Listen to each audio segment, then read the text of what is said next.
had always listened to his dad tell these stories, what his dad told him. He just listened just as still as anything.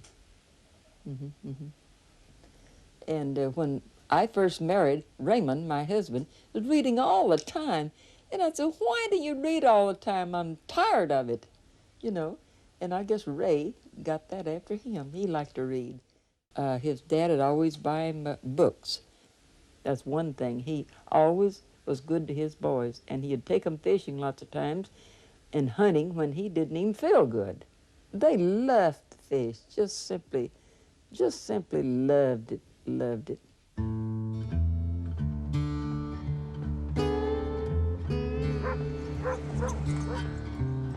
The dry country of the interior Northwest is where Raymond Carver and his younger brother James grew up.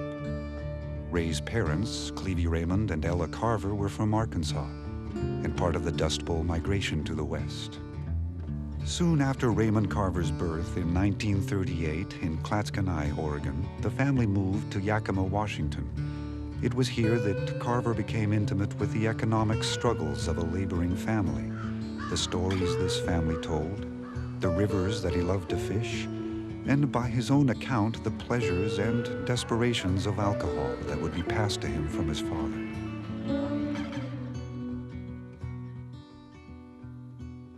Here in this dank, unfamiliar kitchen, I study my father's embarrassed young man's face.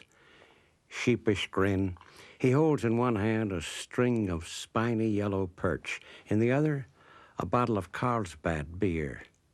He would like to pose bluff and hearty for his posterity, wear his old hat cocked over his ear.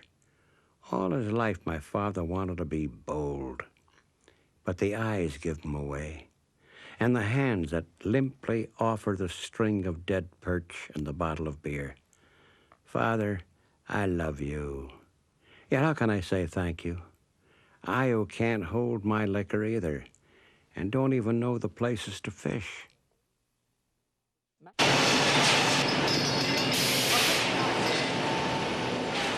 Ray's father worked as a saw filer in the mills of Yakima, and some of Carver's early stories involved people not often heard from. The stories told of money problems, alienation, divorce, drinking, and the odd fascination of people struggling to hold their ground. That life and those people whom I knew so intimately made a very large and profound impression on my emotional life. So I still find myself going back to that time. The people who were better than us were comfortable. They lived in painted houses with flush toilets, drove cars whose year and make were recognizable. The ones worse off were sorry and didn't work. Their strange cars sat on blocks in dusty yards. The years go by and everything and everyone gets replaced. But this much is still true. I never liked work. My goal was always to be shiftless. I saw the merit in that. I liked the idea of sitting in a chair in front of your house for hours, doing nothing but wearing a hat and drinking cola. What's wrong with that? Drawing on a cigarette from time to time, spitting, making things out of wood with a knife. Where's the harm there? Now and then calling the dogs to hunt rabbits. Try it sometime. Once in a while, hailing a fat, blonde kid like me and saying, "Don't I know you?" Not, "What are you going to be when you grow up?"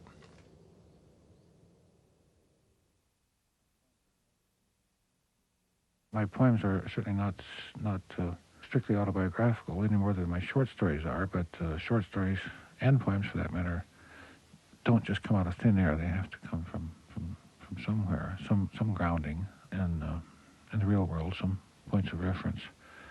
But after all, writing is partly a revealing of our secrets, our common secrets. So I'm not afraid to deal with unpleasant or scandalous things in my poems or in my stories. I can't feel that I'm selling people down the river or anything of that sort in my poems or in my stories. Even though I may be, but I hope I'm not. But Whereas I may be self-conscious in everyday life, even shy as it were, I'm not when it comes to writing.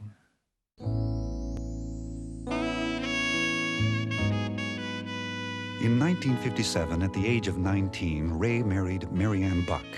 Their first child, Christine, was born later that year.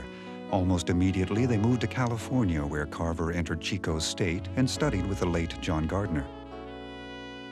The next year, their second child, Vance, was born, and Carver transferred to Humboldt State, where Richard Day became his writing teacher and close friend. What followed for the couple was a hard-scrabble life passed on the fringes of financial security, with Carver always trying to write.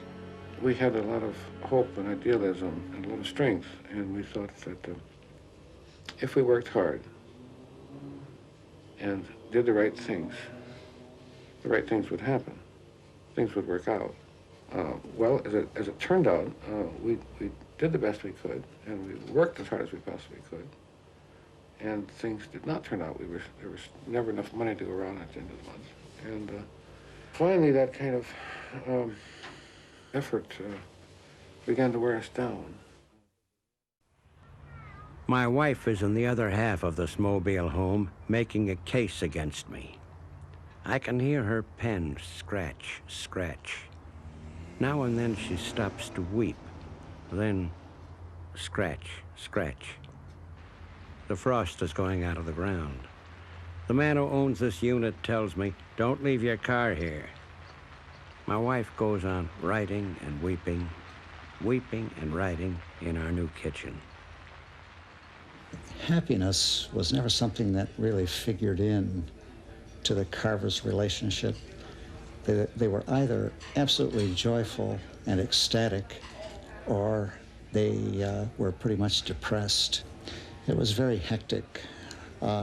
Marianne was a student, and she was working. She would get jobs in restaurants, cocktail lounges, and so on. And they had the two small children. Ray was a student too. She supported him like crazy. She said, "I'm married to a genius. The world doesn't know it, but I'm going to show the world."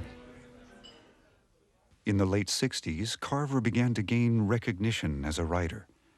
His own pieced-together life and struggles became a source for much of what he would write. Finally, after 13 years as students, Marianne and Ray saw his publications and awards increase, and through the 70s, his reputation grew dramatically. He received a Stanford University Stegner Fellowship, a Guggenheim Fellowship, and taught, sometimes simultaneously and through a transcontinental commute, at the University of California, Santa Cruz, Berkeley, Santa Barbara, and at the Iowa Writers' Workshop. When things changed was when Ray began teaching at UC Santa Cruz. And at Santa Cruz, for the first time, he began to drink before he went to class. And then he would stop at a bar and have 2 or 3 after, and then he'd come home, and that was really the change in the drinking pattern. He wasn't working at all by then. He spent about 5 years where he just couldn't draw a sober breath or work anymore. Things just got really hectic, very chaotic. There was no order for me and my sister, and which we needed. The house rocked and shouted all night. Toward morning grew quiet. The children, looking for something to eat, make their way through the crazy living room in order to get to the crazy kitchen. There's Father, asleep on the couch. So what else is new? But the real shocker, what makes them stare, is that the Christmas tree has been turned over. It lies on its side in front of the fireplace. The tree they helped decorate. It's wrecked now. Icicles and candy canes litter the rug. How did a thing like this happen anyway? Meanwhile, there's cereal in the cupboard, milk in the fridge. They take their bowls in where the TV is, find their show, try to forget about the mess everywhere. Up goes the volume, louder and then louder. Father turns over and groans. The children laugh. They turn it up some more, so he'll for sure know he's alive. He raises his head. Morning begins.